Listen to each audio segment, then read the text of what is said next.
बड़ी खबर के साथ लोकसभा में फिर दिखा स्पीकर ओम बिरला का कड़ा रुख।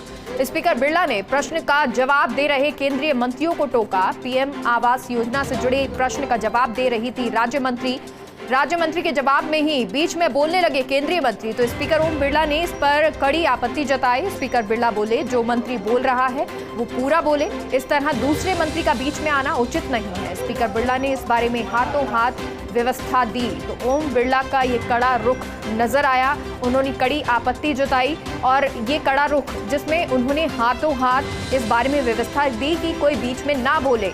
स्पीकर ओम बिरला का ये रुख जो नजर आया संसद में, स्पीकर बिरला ने प्रश्न का जवाब दे रही केंद्रीय मंत्री को टोका। पीएम आवास योजना से जुड़े प्रश्न का जवाब दे रही थी राज्य मंत्री के जवाब में ही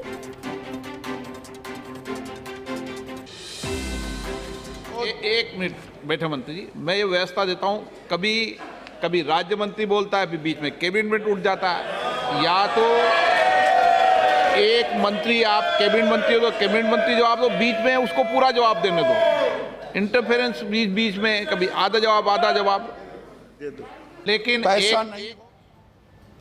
तो ओम बिरला, जिन्हें आपने सुना, ये संसद चल रही है, लोकसभा चल रही है और इस दौरान जो ओम बिरला है, स्पीकर है, उन्होंने टोका और कहा कि मैं ये व्यवस्था देता हूं कि या तो केंद्रीय मंत्री बोले या राज्य मंत्री बोले, बीच में कोई जवाब देता है, ये सही नहीं है। अगर कोई एक जना जवाब दे रहा है तो वो पूरा प्रॉपर जवाब दे, उसके बाद दूसरा बोले।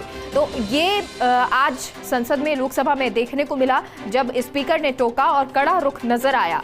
जब प्रश्नकाल के दौरान प्रश्न का जवाब दिया जा रहा था तो केंद्रीय मंत्री और राज्य मंत्री दोनों को उन्होंने टोका। राज्य मंत्री जवाब दे रही थी और इस दौरान केंद्रीय मंत्री खड़े हो गए और इसी दौरान ओम बिरला ने उन्हें रोका, टोका और कहा कि एक ही जना एक बार में जवाब दे। अगर दोनों जवाब देते हैं तो वो सही नहीं होता है, नहीं सही से सामने कन्वे किया जा पाता है। इसलिए बेहतर है कि अगर राज्य मंत्री जवाब दे रहे हैं तो राज्य मंत्री दे और अगर केंद्रीय मंत्री दे रहे हैं तो वो केंद्रीय मंत्री जवाब दे।